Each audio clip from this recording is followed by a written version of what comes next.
The 1980s were a wild, wild west of video games, especially video games for the Atari 2600 and the Sears Video Arcade, which is essentially a Sears-branded Atari 2600, as well as the Intellivision and the ColecoVision, but more importantly, the Atari 2600. And what happened was there was no control on what games could be released on the market, so you ended up getting games such as adult-oriented games, and eventually we have horror games that were released.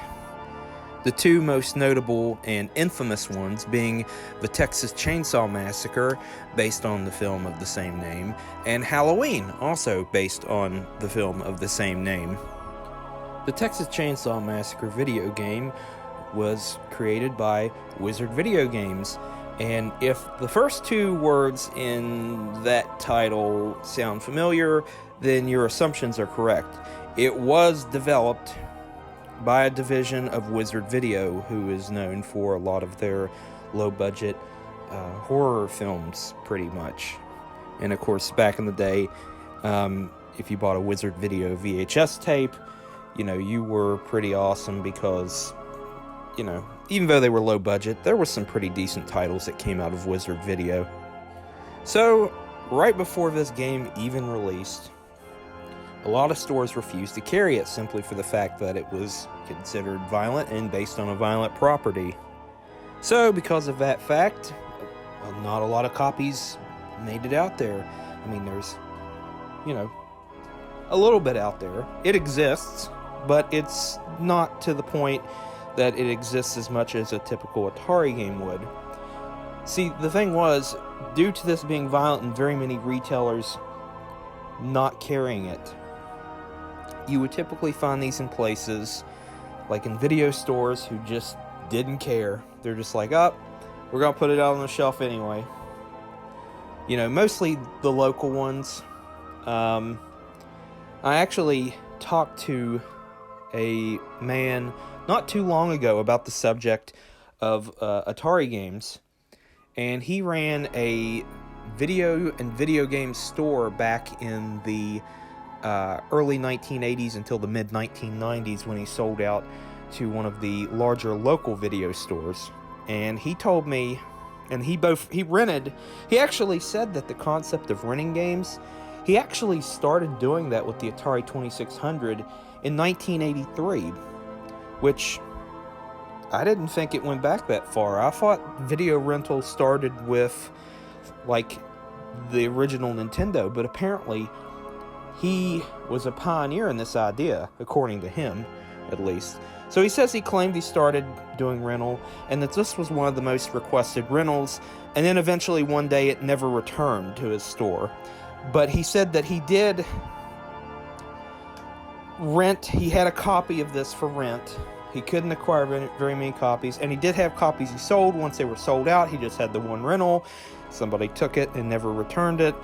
And then when he tried to get in contact with the person who rented it from his store, they had moved or changed their name or whatever. Anyway, they had acquired their copy of the Texas Chainsaw Massacre for the rental fee. I believe he said back then it was about $8 for Atari 2600 games, which is pretty steep when you consider, what most of them were back then. I'm not sure what exactly the rental fee for the typical game back then, but $8, they basically got a game for $8. I mean, which every time I think about that story is really interesting. And it's not for the fact that, this guy was probably one of the first pioneers of renting video games, especially in my area that I live in. I live in West Virginia.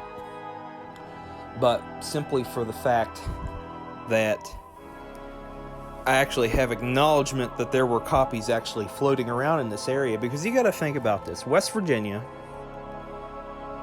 I mean, video games were, as big here as they were anywhere else in the United States. But you have to remember, the area I live in, I live near a major city, which, there's quite a few people who own video games, and there were quite a few arcades in this area.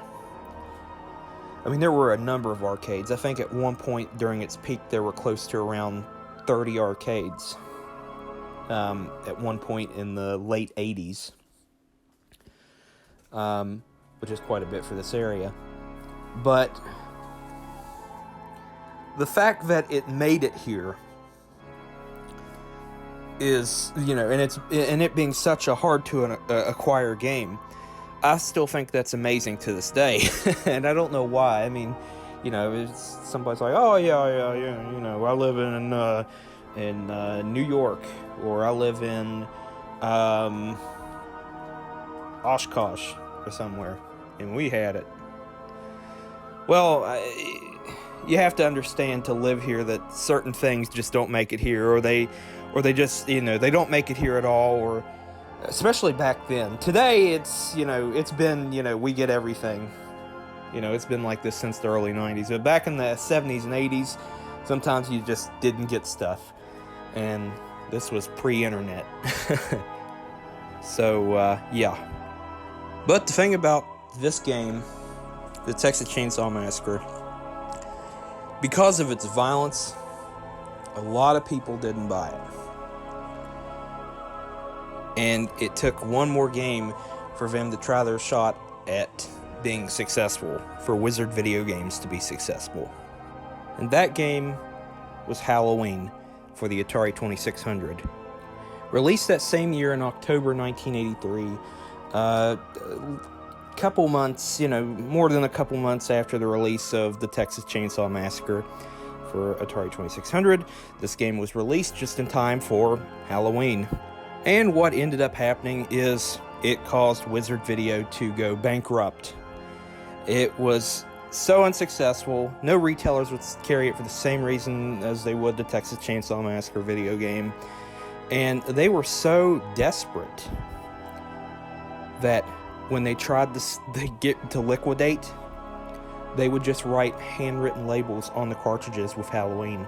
And this even caused retailers to not even accept it at all. They're like, this is unacceptable, and they would send it back.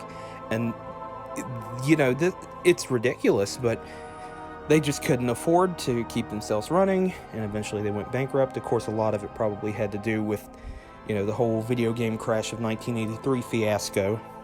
And just like the Texas Chainsaw Massacre video game for Atari 2600, this one is also extremely hard to find. Now, if you find one with a handwritten label, consider yourself lucky, because those are even more hard to find, or so I've heard. So, in case you were wondering the fate of Wizard Video Games, it eventually folded. However, Wizard Video, the main company themselves who made made and released low-budget horror films, horror and sci-fi, they continued for many more years after that, and eventually they too went out of business. So, I hope you enjoyed today's episode. Of course, this is October, and we will be doing spooky stuff all month. So, don't forget to like and subscribe. It really helps out. If you do, it encourages me to make more videos and make faster, come out with them faster. So don't forget to like and subscribe. Hit the bell if you want notifications of when we do more awesome videos. And until next time, I will see ya.